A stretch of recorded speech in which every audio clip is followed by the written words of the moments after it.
arduous job. And here I am, working on it again. I had 2 evaluations yesterday, so let's make it 3 in a week.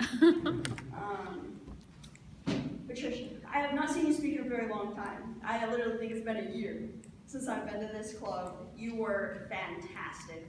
Literally, it's one of the best speeches I think I've ever seen you give. So, great job on that. You were doing project 1 out of this public relations manual, and you were talking about Kiva. Unfortunately, I missed the first little opening tidbit because I was off in my own world and not paying attention. So I know it was a story because I remember hearing a story. I just didn't catch the organization and I didn't catch the name of the lady.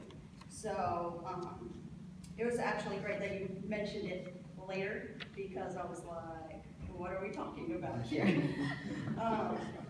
You did great research, fantastic research. You had a bunch of quotes. You had a great use of quotes. I said that. You had a great use of your notes. I noticed you would look down, but only when you were given a quote because they were lengthy and I'm sure they were a lot more difficult to remember than just a 1-sentence line.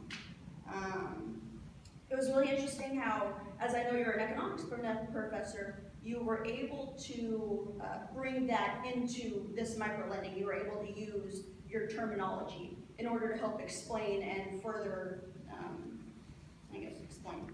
I'm having fun right now.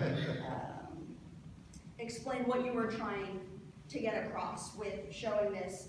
You were talking about a quote, unfortunately I forgot his name, untapped potential in undeveloped countries. There's plenty of people that live in impoverished nations that just don't have the resources that would allow them to really break free of their family mold, to experiment and do what they have. They're not here where we do have the opportunity to walk into a bank and get a loan. It's difficult for people without credit score or with lower credit score, but when you have a high credit score, it's really easy.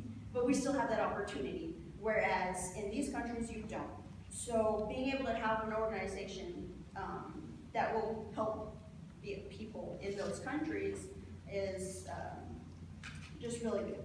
And you did a great job, great body movement, great voice. It was the strongest I think I've ever heard your voice, so really good job. Thank you.